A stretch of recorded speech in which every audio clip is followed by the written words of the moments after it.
Francis insiste toujours avec Frédéric Bérard. Ouais, notre punk mondain, notre punk des temps modernes, Fred Bérard qui se joint à nous. Bon matin, Fred. Salut. On s'est regardé à Coupe Grey. Tu as vu tes chums de Green Day à Coupe Grey qui ont fait sensation? Ouais. Moi, j'adore Green Day. Je les ai vus souvent en show, mais là, honnêtement, ça avait pas trop l'air de leur tenter de jouer à moins 28, le vent d'en face. Sauf qu'au final, les gens, beaucoup disaient que c'était quand même un des meilleurs shows de la mi-temps, quand même. Ben, moi, oui. Mais moi, c'est parce que j'aime beaucoup Green Day, là, déjà à base. Ouais. Je me demande de choisir entre Green Day puis, je sais pas, là, il y avait des Cowboys les années d'avant. Là, moi, j'aime pas vraiment la musique country. Là, je respecte ça, là, mais je connais pas ça ou le dance ou machin. Mais, ouais, mais je trouvais pas trouvé, moi, que c'était une performance. OK. Tu les as déjà vus plus enthousiastes? Ben non, mais quand ils viennent d'Oakland, là, c'est la première fois qu'ils doivent jouer à moins de moins 22. Ça ferait pour les doigts un petit peu, mais on peut pas jouer, c'est pas comme si... Mais reste que j'ai été... Moi quand j'ai entendu ça, j'ai fait... Attends une minute, le Green Day va jouer à la Coupe Grey. J'en revenais. Puis là, j'ai repensé. Non, mais je veux dire, c'est un gros coup là, pour. Oui. Mais ils ont eu Imagine Dragons il y a quelques années. La Coupe Grey, c'est juste qu'ils se sont souvent tournés vers les chanteurs de rodéo à Calgary. Oui, ben c'est ça. Puis moi, je suis sûr qu'il y en a beaucoup qui nous écoutent, qui aiment beaucoup le country. Oui. Je respecte ça à 100%. Évidemment, c'est une question de goût. Et seulement, moi, j'en écoute pas, puis je connais j'ai aucune référence là-dessus.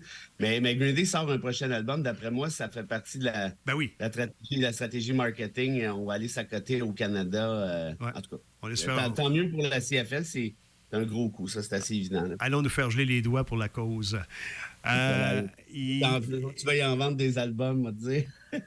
On veut pas encore une fois s'acharner, mais écoutez, c'est une dure... On va le faire. On va le faire pareil. C'est une dure semaine pour la CAQ. Là, il y a un sondage de l'actualité qui est paru hier. Tu as vu des chiffres passer, Fred? Oui, je viens tout juste de voir ça, là, quelques minutes avant de rentrer en ondes. Aïe. Le PQ est en avant? De 6 points. Oh! Ah non, c'est beaucoup, là. C'est énorme, là. Il y avait une tendance qui s'était créée au printemps. Et là, 6 points. Ils sont 4 à l'Assemblée nationale. Non, mais... mais l'affaire, c'est que les gens se disent, OK, c'est quoi la solution de rechange? Oui, je sais. Il n'y a personne qui voit les libéraux là. Non, QS non plus. Québec solidaire est brûlé par Québécois à temps plein. Puis le PQ ramasse... Le PQ et la CAQ se sont toujours divisés un peu les mêmes électeurs. Ouais. Pas pour rien que le PQ était autant dans la dèche les dernières années. C'est que dès que la CAQ grimpait, le PQ en perdait. Particulièrement, pas partout, là, mais particulièrement en région. C'est la même base électorale, la même clientèle, mis à part le volet souverainiste. Ouais. Et là, ben, moi, je le vois plus comme étant un désaveu de la CAQ que vive le PQ. Là. Je pense qu'on n'est pas encore rendu là. Ceci dit, pour que les gens aillent vers le PQ, c'est clairement ils sont contents de ce qu'ils voient. Oui. J'ai juste l'impression que c'est une grosse, comment je dirais, une grosse déception. C'est un transfert de vote basé davantage sur la déception que sur l'espoir. Évidemment, ceux qui sont indépendantistes, eux, ont toujours été au PQ. Il y en a qui sont allés se promener un petit peu à la CAQ qui sont contents de retourner au Parti québécois. Mais pour la plupart, regarde, le sondage a été fait pendant la crisette des Kings, là. Oui. 5-7 millions, là. Ça a certainement à voir.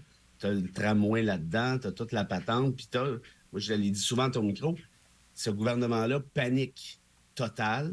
Fait que là, il essaye de faire plaisir, puis là, plus il essaie de faire plaisir, plus il a l'air nono.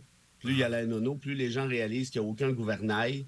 Et puis voilà. Quand t'as pas de gouvernail, t'as pas de conviction, puis les gens s'en vont ailleurs, puis tu sais quoi, tant pis pour toi. Hier, ils ont envoyé le pauvre Éric Girard au bat pour essayer de défendre l'histoire des Kings. C'était pas drôle. Un comptable qui est là, puis moi, écoutez, j'ai essayé de négocier. Ouais, pourquoi le 5-7 millions? Ben là, il faut leur payer des lunchs. Ouais. Hey, non, mais un lunch à Copitard. Tu peux vraiment payer un lunch à Copitard à 10 millions US par année. Tu sais quoi? Je pense qu'il est capable de la payer, là, sa galette de sarrasin. Puis il y a quelque chose de...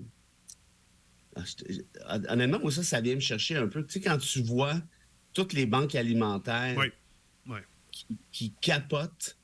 Et il y a même, moi, on m'a dit récemment, on m'a rien dit personnellement, mais j'ai vu passer qu'avec justement 5-7 millions, c'est d'ailleurs, ça fait partie des revendications des banques alimentaires du Québec, là. Ouais. C'est à peu près ça le montant qui est requis.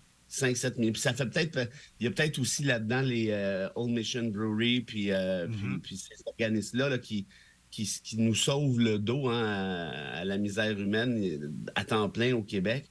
Eux, ce qu'ils auraient besoin, c'est exactement cette petite enveloppe-là. Ouais. Fait que là, j'espère que si la CAQ écoute, faites au moins amende honorable. On sait que vous ne pouvez pas reculer là, avec les Kings. Là, vous êtes strappés les gorlots. Là. Mais, on n'aime pas l'image. On n'aime pas l'image. C'est quand même la bonne image. Là, c'est quelqu'un à Los Angeles qui s'appelle Luc Robillard qui tient l'élastique des gorlots et il dit non, tu peux pas casser le contrat. Non, tu peux pas. Ça fait juste à surveiller tes affaires. N'oubliez pas aussi, je pense qu'il y a beaucoup de mécontentement basé sur la filière de batterie où on a compris qu'il n'y aurait aucun contenu québécois à exiger, qu'il n'y aurait pas de tests environnementaux pour 95 des phases du projet. Il n'y a pas d'études. Et donc, ça deviendrait un projet qui n'aurait à peu près rien à voir avec le Québec, sauf nos ressources naturelles. T'imagines-tu, ça fait du plessis en moyen. Oui, puis Michel Girard sortait des chiffres là, qu'on plonge là-dedans sans avoir vérifié si c'était les bénéfices qui en découleraient. Et tout ça, là, on plonge tête première. Bon, l'argent, on paye, on fonce. C'est incroyable. Et... C'est incroyable. Ils les ont traités d'irresponsables. Je ne sais pas si c'est à vous que j'ai dit ça, mais j'ai refait le calcul sur quand ils ont acheté l'élection. Là. Ouais. C'était pas 8 milliards, c'est 13 milliards. Oui, tu nous l'as dit, oui. Je l'ai dit. T'imagines-tu, avec 13 milliards, là? Mais comment ça là? Si on revient à l'électeur, proprement dit, puis on va aller à la pause après ça, on dit qu'on veut changer de gouvernement parce qu'on n'est pas satisfait. C'est la même chose au fédéral. On sait très bien que les gens sont prêts à donner le prochain gouvernement à Poilievre parce qu'il y a une insatisfaction, l'écœurantite de Trudeau et des libéraux. Mais d'un gouvernement à un autre, d'un parti à un autre, est-ce qu'on recommence pas toujours la même chose? C'est-à-dire qu'on finit toujours déçu de chaque gouvernement. Est-ce que c'est déjà arrivé qu'on ait été satisfait d'un gouvernement? On a même sacré René Lévesque dehors à Coupial derrière. On s'en souvient pas, là. On veut pas s'en souvenir, mais ça a été ça. Mais Jean Chrétien a fait quelques mandats. Non, je dis pas ne pas faire quelques mandats. Trudeau, il est rendu à quoi? Là? Il ferait son troisième. C'est son troisième. Oui, c'est ça. Il y a Jean Chrétien qui a eu 3 gouvernements majoritaires. Oui, mais est-ce que les gens étaient satisfaits? En tout cas, ils ne criaient pas, c'est toi. C'est même dû d'avoir 3 majoritaires de suite si les gens ne sont pas satisfaits. Oui, mais non, mais des fois, c'est parce que l'alternative n'est pas satisfaisante. Il faut qu'il y ait du monde qui vote pour avoir un majoritaire. Oui, mais des fois, c'est parce qu'il n'y a pas grand-chose d'autre. Des fois, c'est pas. Non, mais c'est parce que. C'est ça le problème avec toi, Serge. Tu vois toujours le verre à moitié plein, contrairement. Ah, c'est mon problème, OK. Merci de me le dire, de lui dire, Fred. Moi, j'essaie à toi le matin. Il m'écoute plus. J'ai fait un lapsus, j'ai dit à moitié plein. En plus, tu l'as manqué. Mais avec l'émotion, vous l'avez même pas réalisé, mais donc c'est pas grave. T'es dû pour une pause. T'es dû pour une pause et un verre d'eau à moitié vide. On vient. Le matin, la bêtise insiste toujours avec Frédéric Bérard. Bon, on a pris quelques minutes, en ce qui me concerne, surtout pour avaler la pilule, que c'est moi le problème dans cette discussion, à savoir que... Tu vois toujours le verre à moitié plein. Ben oui, les gouvernements sont... jovialiste. Les gouvernements sont... Là, je suis jovialiste, finalement. Bon, OK. Ben non, c'est parce que t'as pas compris tout à l'heure. J'ai fait un lapsus. Oui, t'as fait le lapsus à moitié plein, alors que c'est à moitié vide que t'aurais dû dire. Mais moi, je me suis accroché à moitié vide parce que je connaissais ton intention. Et c'est là-dessus que je me suis rabattu. C'est la preuve que j'ai raison. T'es tellement négatif que tu te ramènes au moitié vide, même si j'ai dit moitié plein. André, défends-moi. Je peux pas te défendre, il a raison. Ah, OK. Ça, c'est un partner. Ça fait se faire garrocher en bas du boss. Sacrifice, ça fait mal. Ouch! Aïe, aïe. Je mérite tellement pas ça. Encore des tonneaux sur la rue de la Madone, là. C'est clair. T'as-tu fini d'éplucher ce que le gouvernement fédéral a dévoilé hier avec son... Comment on appelle ça, André? L'énoncé, pas l'énoncé. L'énoncé économique. Ouais, l'énoncé économique. Ben, merci, Carl. Ça va être... Carl est rendu camelot. En plus. On a Carlo. Donnez-y une chance pour Carlo. Ah, ouais. Fait que, excuse, ouais. Mais oui, ben, écoute, c'est pas sûr, moi, que ça... C'est pas si... y a peut-être une crise, je ne sais pas. Faudra voir, mais j'ai l'impression que les gouvernements naviguent à vue un petit peu actuellement parce que là, on vient de ralentir l'inflation. Ça a été difficile. Ouais. Ça, je pense que là, ça commence à s'en venir. Mais il y a peut-être des dangers de backlash de l'autre bord, là, ce qui arrive souvent. Là, je sais qu'au centre-ville de Montréal, il y a des coupures là, qui s'en viennent. En tout cas, on verra bien. Mais si tu me permets de fermer la parenthèse puis de réouvrir celle dont tu parlais tout à l'heure, c'est déjà arrivé que des gouvernements ont fait notre affaire jusqu'à la fin. En fait, la réalité, c'est que c'est oui. Puis même le gouvernement Legault, écoute, est allé scorer, là, on l'oublie déjà parce qu'on a une mémoire assez courte, mais est allé scorer des chiffres dans des sondages là, absolument spectaculaires pendant la pandémie et après la pandémie. Rappelez-vous, la lune de miel a duré genre le premier mandat au complet ou à peu près. Et ils se sont ramassés, là, c'est ceux qui ont profité du mode de scrutin actuel, mais se sont ramassés avec 91 députés. C'est énorme, là. Puis là, je veux dire, ça fait pas longtemps, ça fait même pas un an. Ouais, mais... Donc, là, on oublie ça. La réalité, par contre, c'est qu'arrive un moment donné où, que le gouvernement soit bon ou pas bon, on finit par s'écœurer. C'est ça. Habituellement, à la fin du deuxième mandat... Ce qu'André appelle l'usure du pouvoir. Ça, t'en sors à peu près pas. C'est pour ça que je te disais Chrétien puis le troisième mandat majoritaire. Ouais. C'est ça de l'histoire à l'avoir fait. Et oui, pour répondre à ta question, oui, il a profité d'une certaine division du vote, notamment au Québec avec le Bloc, qui était là encore, qui était déjà là à l'époque, avec le Reform Party, qui est devenu le parti de Harper par la suite.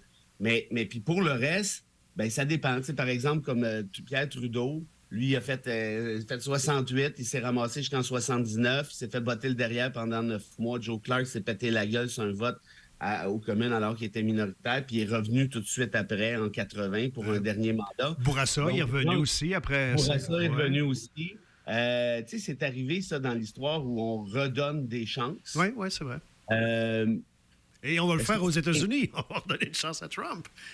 Oui. Excuse-moi, j'ai gâché ta soirée. Oui, là. J'étais sur un élan à moitié, le verre à moitié plein. C'est mon verre d'eau, là. Il y en a un qui vient de me garrocher une jambette, et tout à l'heure, on va redonner une autre chance à Trump. Il n'y a aucune comparaison qu'on peut faire avec Trump, t'as raison. Mais pour le reste, voilà, c'est un petit peu ça l'affaire. Puis le problème de l'électorat, si je peux dire ça comme ça, c'est plutôt le problème des gouvernements, c'est qu'arrive un moment donné où l'électorat n'écoute plus. C'est ça. Quand l'électorat n'écoute plus parce qu'il est écœuré, là, c'est fini. Puis moi, je te l'ai dit souvent, tu te rappelleras, le problème avec le gouvernement Legault, c'est tellement de se fier sur les sondages, puis faire des coms. Puis là, je vous suggère des livres, puis là, je vais faire un podcast, puis là, je fais des coms, puis des coms. Ouais. À un moment donné, c'est comme le sucre à la crème. Là. Quand tu n'es plus capable d'en prendre, là, le prochain morceau, là, tu risques de le vomir. Mais là, c'est peut-être ça qui est en train d'arriver. Ouais, c'est ça. C'est dit, ça arrive plus tôt que je pensais, parce qu'on fait quand même juste un an qu'on a eu le dernier scrutin.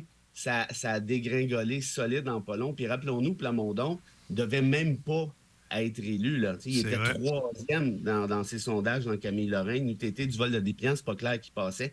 Comme quoi, la vie politique est comment je te dirais, est un écosystème bien particulier. Tout à fait. Et c'est un peu comme un couple. On finit par... si on ne fait pas d'efforts, si on ne fait pas des compromis, là, c'est le verre d'eau qui parle à moitié plein. C'est ça que j'allais dire. Le verre d'eau, il se parle-tu à lui-même ou il essaie de te donner... T'es-tu en train de nous dire que tu as mangé une coupe de verre d'eau d'en face? Qui a fait une allégorie avec la vie de couple hier? C'est le maire de Québec. Oui. Comme quoi que... Tu sais, après 25 ans, à un moment donné, il faut que tu passes à autre chose en voulant dire que, tu sais, quand ta femme est partie, pense pas de la reconquérir 25 ans après. Oui, c'était par rapport aux Kings, les Nordiques. Les Nordiques, le retour des Nordiques. Le retour des Nordiques. Est-ce qu'ils ont des chances de revenir? Il dit, 10 Tabarouette! On fait tout ça pour 10 de chance, là, Girard. Mais c'est quand même vrai. Tu sais, quand Bettman et quand Pelado, quand Legault est allé dire, on espère que Gary va venir dans le détecteur de fumée dans les matchs précédents. Un, tu aurais pu demander la garantie et l'obtenir avant. Puis deux, là, si tu es obligé de subventionner des matchs hors concours... Et le lunch de Kopitar. À hauteur de 7 millions, pense-y 2 minutes, c'est peut-être que ton marché n'est pas si solide que ça, parce qu'en temps normal, c'est supposé s'autofinancer un match de hockey professionnel. Là. Marchand, de la manière qu'il l'a dit, le maire de Québec, il dit, ça, c'est comme un gars qui pleure parce que ça fait 25 ans que sa femme l'a quitté, et il pleure encore. Il dit, à un moment donné, il faut que tu décroches, il y a plein de belles choses qui passent à côté, mais ça n'intéresse pas parce qu'on pleure encore. là-dessus, je suis pas sûr, par contre, qu'il a raison à 100 dans le sens où Winnipeg a réobtenu un club. Minnesota a réobtenu un club après les avoir perdus. C'est plus l'exception que la règle, on s'entend bien. Mais pour le reste, je sais pas, je suis pas psychologue, mais j'ai comme la petite impression là, que le maire de Québec il en a un petit peu contre François. Ah, ben ça, c'est sûr. C'est sûr. Mais j'en connais pas beaucoup des femmes qui reviennent après 25 ans. Là-dessus, il a un peu raison. Je sais pas, j'ai jamais essayé. Ah, moi non plus. Et ça me tente pas. Salut! Salut! Bye!